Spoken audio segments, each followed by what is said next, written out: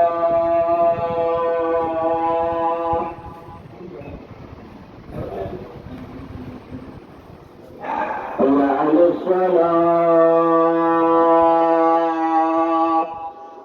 لا حول ولا قوة إلا بالله. حي على الفلاح لا حول ولا قوة. حي على الفلاح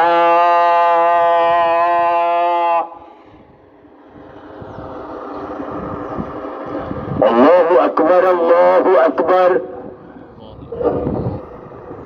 لا إله إلا الله صلى الله عليه وسلم. اللهم رب هذه الدعوة التامة والصلاة القائمة آت محمدا الوسيلة والفضيلة وابعثه مقاما محمودا الذي وعدته إنك لا تخلف الميعاد. الذي بيده ملكوت كل شيء هو الأول والآخر والظاهر والباطن وهو بكل شيء عليم. الحمد لله الذي هدانا لهذا وما كنا لنهتدي لولا أن هدانا الله. قال الله تبارك وتعالى في القرآن المجيد بعد أعوذ بالله من الشيطان الرجيم بسم الله الرحمن الرحيم إنما يعمر مساجد الله من آمن بالله واليوم الآخر وقال وأن المساجد لله فلا تدعوا مع الله أحدا. وقال النبي صلى الله عليه وسلم من بنى مسجدا لله بنى الله له بيتا في الجنة اور كما قال عليه الصلاة والسلام. قابل قدر دینی بھائی اور ساتھیوں، یہ بہت ہی مبارک اور بڑی برکتوں والا وقت ہے اور اس میں ہم اور آپ اس مسجد کے افتتاحی پہلے جمعہ کے اندر جمع ہیں. اللہ کے گھر کو آباد کرنا، اللہ کے گھر کو بنانا، اللہ کے گھر کے لیے محنت اور کوشش کرنا، یہ اللہ کو بہت زیادہ پسند ہے. حدیث قدسی میں اللہ تعالیٰ ارشاد فرماتا ہے کہ مسجدیں یہ میرے گھر ہیں، اس کے آنے والے، اس کی زیارت کرنے والے، اس کی آباد کرنے والے ہیں. اس میں جو کوئی آتا ہے وہ میرا مہمان ہے، میں اس کا اکرام کرتا ہوں اور اس کے ساتھ عزت کا، شفقت کا، مہربانی کا معاملہ کرتا ہوں. اسلام کی علامت، ایمان والوں کا شعار اور ایمان والوں کی عزت کی نشانی اللہ کے گھر یعنی مسجدیں ہیں. جس جگہ مسجد بنتی ہے وہ قیامت تک مسجد ہی رہتی ہے. جب قیامت آئے گی اللہ رب العزت ساری دنیا کو ختم کر دیں گے، فنا کر دیں گے، تو پھر اس دن ساری مسجدوں کو اللہ تعالیٰ جمع کر کے جنت میں ڈال دیں گے. یہ ساری مسجدیں ختم نہیں ہوئی گی، بلکہ یہ ساری مسجدوں کی جگہیں اللہ کے دربار میں اللہ کے پاس جمع ہو کر قیامت کے دن جنت میں ملا دی جائے گی. اللہ رب العزت نے جب دنیا بنائی تو دنیا بنانے سے پہلے اللہ تعالیٰ نے اپنا گھر بنایا. فرشتوں کو حکم دیا کہ وہ ایک زمین پر ایک گھر بنائیں، اور پوری زمین کا سب سے پہلا گھر اللہ رب العزت کی اس کائنات کا سب سے پہلا مکان جو بالکل عرش کے نیچے ہے وہ کعبۃ اللہ ہے، مکہ مکرمہ ہے. اللہ رب العزت نے فرشتوں کو حکم دیا، فرشتوں نے گھر بنایا. پھر جب آدم علیہ السلام زمین پر اتارے گئے، اللہ تعالیٰ نے آدم علیہ السلام کو حکم دیا کہ وہ زمین پر اللہ کا گھر بنائیں. آدم علیہ السلام نے گھر بنایا. جتنے نبی آئے، بڑے بڑے اولو العزم پیغمبر، ان سب کا ذکر اللہ تعالیٰ نے ان کی مسجدوں کے ساتھ کیا ہے. اور پھر ہم سب کے آقا انعامدار تاجدار مدینہ محمد عربی حضرت محمد صلی اللہ علیہ وسلم جس خاندان جس قبیلے میں پیدا ہوئے، حضرت ابراہیم علیہ السلام، حضرت اسماعیل علیہ السلام، انہوں نے بھی اللہ کے حکم سے گھر بنایا جس کا تذکرہ اللہ نے قرآن میں کیا.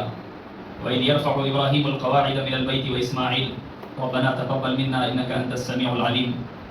کہ اس وقت کو یاد کرو جب ابراہیم اور اسماعیل ہمارے گھر کی بنیادوں کو بلند کر رہے تھے، گھر کی بنیادیں رکھ رہے تھے، اور زبان پر ان کی اللہ کی طرف سے دعائیں جاری تھیں، اور اللہ سے کہہ رہے تھے ربنا تقبل منا انک انت السمیع العلیم.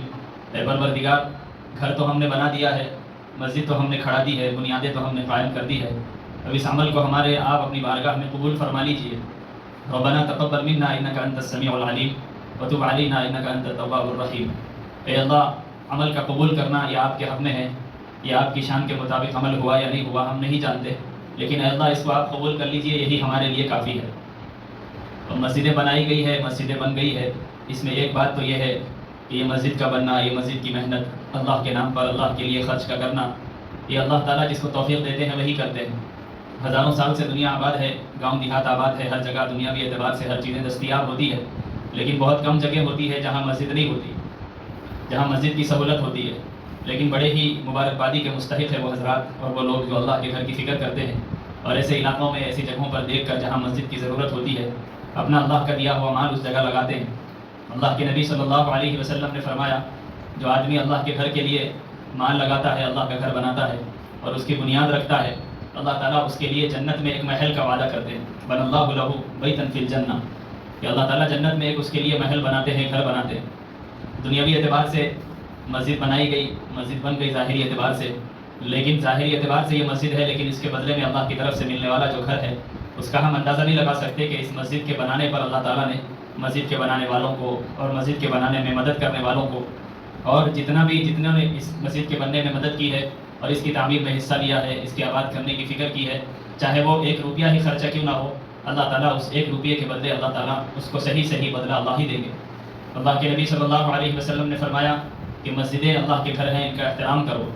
اور پھر اللہ کے نبی صلی اللہ علیہ وسلم نے اس آدمی کی تعریف فرمائی کہ کل قیامت کا دن ہوگا اور لوگ نفس نفسی کے عالم میں ہوں گے اور ساری انسانیت اللہ کے دربار میں کھڑی ہوگی. ایک دن آئے گا اللہ تعالیٰ قیامت کو برپا کرے گا اور ساری انسانیت اللہ کے دربار میں پیش کی جائے گی. وہاں پر عرش کے سائے کے سوا کوئی سایہ نہیں ہوگا، پوری دنیا صرف سورج ہی کے نیچے ہوگی، کوئی سایہ، کوئی دیوار اور کوئی عمارت، کوئی درخت نہیں ہوگی. ایسے وقت میں اللہ کے نبی نے فرمایا کہ بہت سارے آدمی ہوں گے جو اللہ کے عرش کے سائے میں ہوں گے. کہ اللہ کا عرش کا سایہ یہ اللہ تعالیٰ اپنے خاص بندوں کو دیتے ہیں جو اللہ کے خاص ہوتے ہیں، جو تقوی والے ہوتے ہیں، جو اللہ سے راز و نیاز کرتے ہیں، جو اللہ کی فرمانبرداری میں زندگی گزارتے ہیں، جو اللہ کو مان کر چلتے ہیں. تو قیامت کے دن میں بہت سارے لوگوں کو اللہ تعالیٰ اپنے عرش کے نیچے جگہ دیں گے. اللہ کی جو کرسی ہے، اللہ کا جو عرش ہے، اس کے نیچے جگہ دینے والوں میں بہت سارے آدمی ہوں گے. اس میں اللہ کے نبی صلی اللہ علیہ وسلم نے فرمایا ایک وہ آدمی بھی ہوگا جس کا دل مسجد میں اٹکا ہوا رہے. کہ وہ آدمی جو مسجد کے اندر ہی اس کا دل اٹکا ہوا ہے کہ ایک نماز پڑھ کے گھر کو گیا ہے تو پھر دوسری نماز کی فکر ہے، ایک نماز پڑھ کے ابھی ختم ہو کے گھر کو گیا ہے تو دوسری نماز کی فکر کے لیے بے چین ہے کہ کب اذان کا وقت ہو، کب نماز کا وقت ہو اور پھر میں مسجد میں آ جاؤں. فرمایا مسجدیں یہ فرشتوں کی گھر ہے، فرشتوں کی جگہ ہیں. اس مسجد کے اندر بلکہ دنیا کی ساری مسجدوں میں اللہ تعالیٰ فرشتوں کو بھیجتا ہے. فرشتے مسجد میں بھرے ہوئے ہوتے ہیں، ساری مسجد میں فرشتے بھرے ہوئے ہوتے ہیں اور وہ مسجدوں میں ہمیشہ کھڑے ہوئے ہوتے ہیں. کوئی عبادت میں ہے، کوئی رکوع میں ہے، کوئی سجدے میں ہے اور کوئی اللہ کا ذکر کرنے میں ہے، کوئی اللہ کی تسبیح بیان کرنے میں ہے. اور پھر اللہ کے نبی صلی اللہ علیہ وسلم کی حدیثوں سے ہمیں یہ بھی بات پتہ چلتی ہے کہ جب آدمی کے موت کا وقت قریب آتا ہے تو جب موت کا فرشتہ آسمان سے آتا ہے، ملک الموت جس کو کہا جاتا ہے، وہ انسان کی روح قبض کرنے کے لیے آتا ہے، ہر ایک کے گھر پر آتا ہے، ہر ایک کے ہاسپٹل میں آتا ہے. جب آدمی کا وقت ختم ہو جاتا ہے تو اس کی موت کو، اس کی روح کو نکالنے کے لیے جو اللہ تعالیٰ نے جو فرشتہ مقرر کیا ہے، وہ جب اس آدمی کے پاس پہنچتا ہے تو اس آدمی کے پاس آنے سے پہلے وہ فرشتہ مسجد میں آتا ہے اور مسجد کے فرشتوں سے پوچھتا ہے کہ بتاؤ اس فلاں آدمی کی جو فلاں گھر میں فلاں گاؤں میں رہتا ہے مسجد سے کیسا رشتہ تھا. غور کر کے سنیے، ہمارے گاؤں والے جو تشریف لائے ہیں، پتہ نہیں ان کو اردو سمجھ میں آ رہی یا نہیں آ رہی. سمجھ میں آ رہی اردو؟ میری بات سمجھ میں آ رہی؟ ہاں. تو ہم یہ ہماری بات، ہمارے لیے کہی جا رہی بات، یہ جمعہ میں جو بیان ہوتا ہے، بات ہوتی ہے، یہ ہمارے لیے کہی جا رہی ہے. اللہ کی طرف سے، اللہ اور اس کے رسول کی بات ہے، یہ ہمارے لیے ہے. اسی لیے کان کھول کر غور سے سننا ہے. یہ پہلا جمعہ ہے تو اس میں ہم کو یہ کوشش کرنی ہے کہ اب اس کو مسجد کو آباد کیسی کرنی ہے. مسجد کی بن تو گئی ہے، مسجد کی تعمیر میں ہم نے حصہ لیا، مسجد کی تعمیر میں ہم نے مدد کی، کہیں پانی کی ضرورت پڑی پانی دیا، کہیں سیمنٹ کی ضرورت پڑی سیمنٹ دیا، کہیں مستریوں کو اور بنانے والوں کو جو بھی چیز کی مدد کی ضرورت پڑی ماشاءاللہ اس گاؤں والوں نے ساتھ دیا. اب ہم کو سب سے بڑا ساتھ جو اللہ کے گھر کا دینا ہے وہ یہ ہے کہ اب مسجد بن گئی ہے. اب مسجد بننے سے لے کے ہمارے مرنے تک اور قیامت آنے تک یہ مسجد کبھی بند نہ ہو، اس میں کبھی نماز نہ رکے، اس میں کبھی اذان نہ رکے. یہ ہماری کوشش ہونی چاہیے.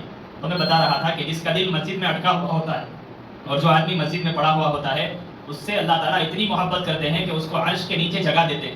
اور پھر موت کا فرشتہ جب آتا ہے تو موت کا فرشتہ پہلے ہمارے پاس آنے سے پہلے مسجد میں جاتا ہے. ہاں، ہمارا فرشتہ جو آئے گا موت لینے کے لیے، روح لینے کے لیے، اللہ تعالیٰ اس کو ہمارے پاس بھیجیں گے کہ جاؤ فلاں حاجی صاحب کے پاس، فلاں پاشا صاحب کے پاس، فلاں رمضان بھائی کے ساتھ، ہاں فلاں عبداللہ بھائی کے پاس، فلاں جہانگیر بھائی کے پاس، فلاں دستگیر بھائی کے پاس جاؤ اور اس کی روح لے کر آؤ. تو وہ موت کا فرشتہ گھر کو جانے سے پہلے، ہمارے پاس آنے سے پہلے مسجد آتا ہے اور مسجد کے فرشتوں سے پوچھتا ہے کہ یہ جو آدمی جس کی موت کا سرٹیفکیٹ، جو جس کی موت کا وقت اللہ تعالیٰ مجھے دے چکے ہیں، اس کا فیصلہ ہو چکا ہے، کیا اس کا رشتہ مسجد سے تھا یا نہیں تھا؟ یہ فرشتہ پوچھتا ہے اپنے مسجد کے فرشتوں سے. اب مسجد کے فرشتے دیکھتے ہیں کون مسجد کو آ رہا ہے، کون تلاوت کر رہا ہے، کون قرآن سیکھ رہا ہے، کون نماز کو آ رہا ہے، کون اذان دے رہا ہے، کون مسجد کی فکر کر رہا ہے، مسجد کو آباد کرنے کی فکر کون کرتا ہے. یہ مسجد کے فرشتے دیکھتے ہیں. اللہ بھی دیکھتا ہے، اللہ تعالیٰ نے فرشتوں کو لگایا ہے، فرشتے بھی نگرانی کرتے ہیں، دیکھتے ہیں. اور فرشتے ان آدمیوں سے محبت کرتے ہیں جو مسجد کو کثرت سے آتے ہیں. اللہ کے نبی صلی اللہ علیہ وسلم نے فرمایا جب بندہ نماز کے لیے کھڑا ہوتا ہے تو فرشتے اس کے کانوں کے پاس، اس کے منہ کے پاس، اس کے جسم سے لگ کر کھڑے ہو جاتے ہیں. اور جب بندہ تلاوت کرتا ہے، اللہ اکبر کہتا ہے، سبحان اللہ پڑھتا ہے، الحمدللہ رب العالمین پڑھتا ہے، تو جیسے ہی بندہ اپنی زبان سے اللہ کا کلمہ، قرآن کا کلمہ، ذکر کا کلمہ نکالتا ہے، وہ فرشتہ برکت حاصل کرنے کے لیے اپنا منہ اس آدمی کے منہ کے قریب کر دیتا ہے.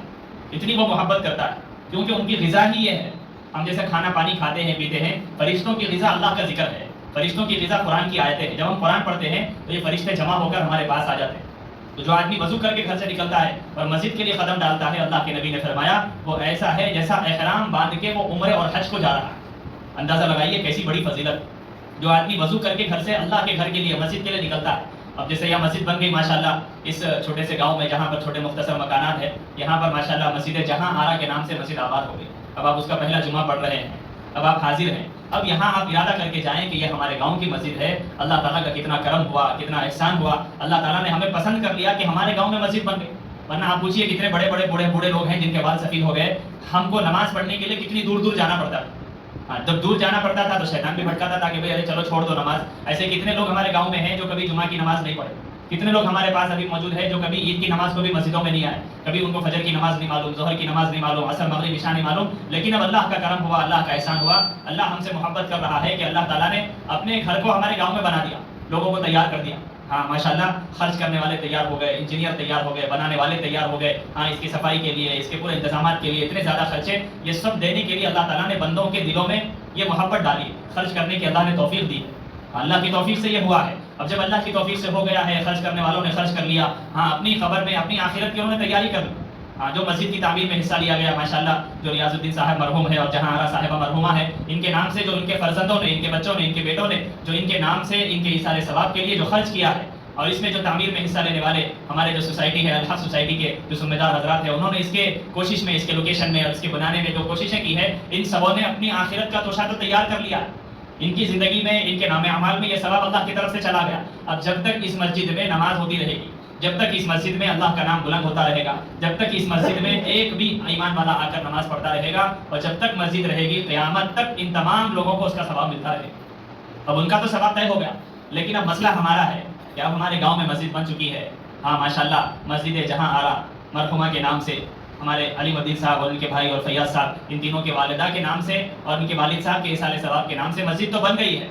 اب مسجد بننے کے بعد ہماری کیا ذمہ داری ہے کہ اللہ تعالیٰ نے اتنا اچھا تحفہ ہم کو دیا ہے، اب اس تحفے کی ہم کو قدر کرنا ہے۔ تحفے کی قدر یہ ہے کہ مسجد آباد رہے، مسجد میں 5 وقت کی اذان رہے، مسجد میں 5 وقت کی اذان ہو۔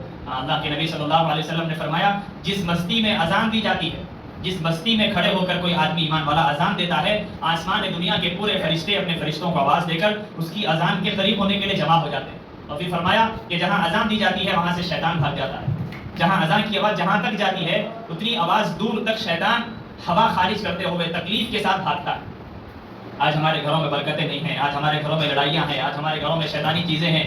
ہمارے گھروں سے برکتیں کیوں ختم ہو رہی ہے؟ اس وجہ سے کہ ہمارے گھروں میں فرشتے نہیں آ رہے، گھروں میں شیطانی کام ہو رہے، اس لیے شیطان آ رہے۔ اب جب مسجد بن گئی، اذان ہوگی یہاں سے، تو جیسے ہی اذان ہوگی آپ کے سارے گھروں تک آواز جائے گی، تو جہاں جہاں تک یہ آواز جائے گی وہاں تک اللہ کی طرف سے فرشتے آئیں گے اور شیطان دور بھاگ جائے گا، اور وہ بھی تکلیف سے بھاگے گا۔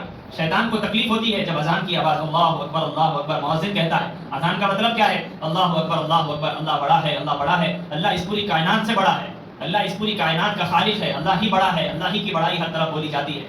اشہد ان لا الہ الا اللہ، میں گواہی دیتا ہوں، اپنی زبان سے اپنے دل سے اقرار کرتا ہوں کہ اللہ کے سوا کوئی معبود نہیں، اللہ کے سوا کوئی عبادت کے لائق نہیں۔ میں اسی کے سامنے سر جھکاؤں گا، اسی کی بندگی کروں گا، اسی کی عبادت کروں گا، اسی سے مانگوں گا، ہاں اسی کے سامنے ہاتھ پھیلاؤں گا، اسی کے سامنے اپنی پیشانی جھکاؤں گا۔ یہ اشہد ان لا الہ الا اللہ کا مطلب ہے۔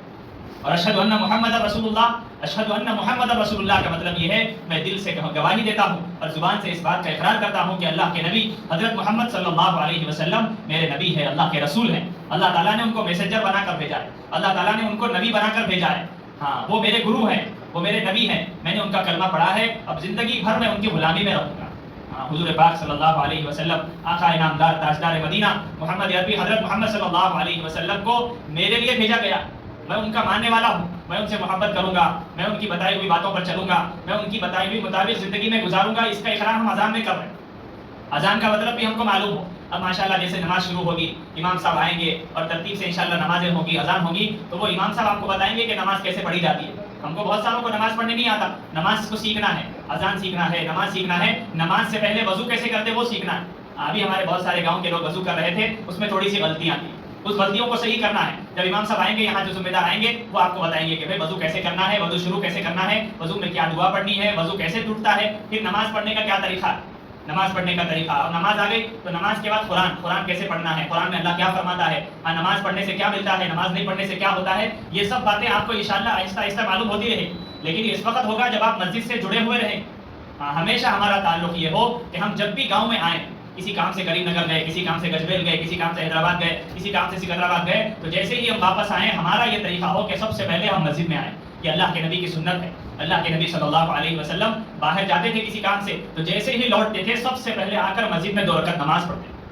یہ مسجد کا سلام ہے، یہ مسجد کا حق ہے کہ جب بھی ہم گاؤں میں داخل ہوں ہماری نظر مسجد پر پڑے تو ہم اللہ کے نبی پر درود پڑھیں، اللہ کے نبی پر سلام بھیجیں اور اللہ کی تعریف کریں، شکریہ ادا کریں۔ اے اللہ تیرا لاکھ لاکھ شکر ہے تو نے ہمارے گاؤں میں اپنا گھر بسا دیا۔ اب گھر بس گیا، مسجد بن گئی، تو یہ مطلب ہی نہیں ہے کہ یہ دیواروں کی مسجد ہے، مینار ہے، نہیں، یہ مسجد کے ساتھ آپ کی پوری زندگی کی برکتیں لگی ہوئی ہیں۔ جب تک یہ مسجد آباد رہے گی، نماز ہوتی رہے گی، آپ کے گھروں میں بھی آبادی رہے گی، آپ کے گھر بھی آباد ہوتے رہیں گے، آپ کے بچے کھانا کھاتے رہیں گے، آپ کے بیوی بچوں میں برکت رہے گی، آپ کے گھروں میں برکتیں اترتے رہے گی، آپ کے عورتوں میں، آپ کے بچوں میں، آپ کے کاروباروں میں، ہاں آپ کے مکانوں میں، آپ کے دکانوں میں اس وقت تک برکت رہے گی جب تک آپ مسجد کے اندر برکت کو جاری رکھیں، مسجد کے اندر آپ آتے رہیں گے، مسجد کو آباد رکھیں گے، مسجد آپ سے خوش رہے گی، اللہ آپ سے خوش ہوگا۔ ہاں کتابوں میں واقعات لکھے ہوئے ہیں کہ جن مسجدوں میں نماز نہیں پڑھی جاتی وہ مسجدیں روتی ہیں، اللہ سے شکایت کرتی ہیں۔ کعبے کے بارے میں اللہ تعالیٰ نے فرمایا، اللہ کے نبی نے فرمایا کہ جب آدمی کعبے کا طواف کرتا ہے، جیسا وہ مسجد ہے اللہ کا گھر ہے، اور کعبہ کتنا بڑا گھر ہے، پوری دنیا کا سب سے بڑا گھر کعبۃ اللہ مکہ مکرمہ، جو حج کو جاتے ہیں، عمرے کو جاتے ہیں، اسی طرف ہم رخ کر کے نماز پڑھتے ہیں۔ یہ جو ہم منہ ادھر کر کے نماز پڑھ رہے ہیں نا، یہ رخ کیوں کر رہے ہیں ہم؟ اس وجہ سے کہ یہاں کعبہ ہے، سعودی عرب میں جو مکہ ہے، اس مکے کے بارے میں اللہ کے نبی نے فرمایا وہ مکہ ہر آدمی کو پہچانتا ہے، مکے کی زبان ہے، مکے کی آنکھیں ہیں، جو اس کے اطراف طواف کرتا ہے، جو اس کو چھوتا ہے، جو اس کی زیارت کرتا ہے، اس کو دیکھتا ہے، کل قیامت کے دن اللہ تعالیٰ اس کعبے کو زبان دیں گے، وہ گواہی دے گا، اے اللہ یہ آدمی آیا تھا، یہ آدمی نے نماز پڑھی ہے، یہ آدمی نے میری زیارت کی ہے، کعبہ قیامت کے دن اللہ کے لیے گواہی دے گا اللہ کے سامنے۔ تو اسی طرح اسی حدیث کو دیکھتے ہوئے علماء کرام نے فرمایا کہ ہر مسجد گواہی دے گی اللہ کے سامنے، شکایت بھی کرتی ہے مسجد، تعریف بھی کرتی ہے۔ جس گاؤں کے لوگ مسجد کی قدر کرتے ہیں اور جس گاؤں کے لوگ مسجد کی صاف صفائی کی، مسجد کی اذان کی، مسجد کی نماز کی فکر کرتے ہیں، وہ مسجد اللہ سے کہہ کر ان کے بارے میں سفارش کرتی ہے، اے اللہ انہوں نے مجھے صاف کیا، انہوں نے مجھے نمازوں سے آباد کیا، تو ان کے گھروں کو آباد کر، ہمارے گھروں کی لڑائیاں ختم ہو جائے گی، ہمارے گھروں کی بے برکتیاں ختم ہو جائے گی، ہمارے گھروں میں شیطان آنا بند ہو جائیں گے اگر ہم اللہ کے گھر میں پابندی سے آتے رہیں۔ اگر یہ مسجد ہم سے ناراض ہو گئی اور مسجد نے ہماری شکایت اللہ سے کر دی کہ اللہ یہ گاؤں والے تو آتے نہیں، مسجد تو بنا دی انہوں نے، اللہ تو نے مسجد تو بنا دی، ان کو تحفہ تو دے دیا، لیکن یہ گاؤں والے قدر نہیں کر رہے، جب مسجد کی شکایت اللہ کے پاس جائے گی تو پھر اللہ کا غصہ آئے گا، پھر اللہ غصہ ہوں گے تو پھر کیا ہوگا آپ اندازہ لگائیے۔ مسجد سے ہمارا تعلق ہے، ہماری موت کا وقت آئے گا تو فرشتہ مسجد کو آ کر پوچھے گا کہ بھائی یہ آدمی مسجد کو آتا تھا نہیں آتا تھا، اب وہ فرشتے بولیں گے مسجد کے کہ بھائی فلاں حاجی صاحب، فلاں رمضان صاحب اور فلاں دستگیر صاحب، فلاں سلیم صاحب مسجد کو آتے تھے، تو وہ فرشتہ جو موت کا فرشتہ ہے وہ ہمارے ساتھ نرمی کا برتاؤ کرے گا، وہ ہاتھ بن کے کھڑے ہو جائے گا، ہماری روح اچھی طریقے سے نکالے گا، ہمارا ویلکم کرے گا، پھولوں کا گلدستہ لا کر جنت سے ہمارا کفن لائے گا، جنت کا پانی لائے گا، ہماری روح کو آسانی سے نکالے گا۔ کیوں؟ اس لیے کہ مسجد کے فرشتوں نے ہماری تعریف کر دی، مسجد کے فرشتوں نے کہہ دیا کہ یہ ہمارا آدمی ہے۔ جیسے کوئی لیڈر، بڑا لیڈر کہہ دے کہ بھائی یہ میرا آدمی ہے، تو پھر لوگ اس کا کیسی عزت کرتے، کیسی ریسپیکٹ کرتے، ارے بھائی یہ آدمی کا تعلق فلاں ایم سے ہے، یہ آدمی کا ریلیشن فلاں کونسلر سے ہے۔ تو ہماری تعریف، ہماری مدد کے لیے اللہ تعالیٰ فرشتوں کو کہہ دیتے، اور فرشتے موت کے فرشتے سے کہہ دیتے ہماری موت کے وقت آسانی کا اللہ معاملہ کرتے۔ اگر ہم مسجد کو آباد کرتے ہیں تو ہمارے گھر بھی آباد ہوتے ہیں، ہمارا تعلق مسجدوں سے ہو، مسجد میں دین سیکھنا ہو، مسجد کو آباد کرنا ہو۔ اللہ کے نبی کے زمانے میں ایک عورت مسجد کو جھاڑو دیتی تھی، اس کا واقعہ سنیے۔ ایک عورت مسجد میں آ کر جھاڑو دیتی تھی، اور جھاڑو دیتے دیتے کئی دن گزر گئے، روزانہ اللہ کے نبی دیکھتے تھے، پہلے زمانے میں اللہ کے نبی کے زمانے میں عورتیں بھی مسجد کو آ کر نماز پڑھتی تھی، تو وہ عورت آتی اور مسجد کو صفائی کر کے چلے جاتی، اللہ کے نبی روز دیکھتے۔ ایک مرتبہ ایسا ہوا اس کا انتقال ہو گیا عورت کا، اور اللہ کے نبی سفر میں تھے، جب اللہ کے نبی واپس آئے دیکھا کہ عورت نظر نہیں آ رہی، 2-3 دن ہو گئے۔ اللہ کے نبی نے صحابہ سے پوچھا کہ وہ عورت کہاں ہے جو مسجد میں جھاڑو دیا کرتی تھی؟ صحابہ نے کہا اللہ کے نبی اس کا تو انتقال ہو گیا اور ہم نے اس کو دفن بھی کر دیا۔ اللہ کے نبی نے افسوس کیا اور کہا مجھے اس کی خبر له ولا مشير له ولا معين له، ونشهد ان سيدنا وسندنا وحبيبنا وشفيعنا ومولانا محمد وعلى اله وصحبه وبارك وسلم تسليما كثيرا كثيرا. قال الله تبارك وتعالى في القرآن المجيد والفرقان الحميد بعد اعوذ بالله من الشيطان الرجيم بسم الله الرحمن الرحيم انما يعمر مساجد الله من امن بالله واليوم الاخر وقال وان المساجد لله فلا تدعوا مع الله احدا. فقال النبي صلى الله عليه وسلم من بنى مسجدا لله بنى الله له بيتا في الجنه او كما قال عليه الصلاه والسلام. استغفر الله لي ولكم ولسائر المسلمين فاستغفروه انه هو الغفور الرحيم.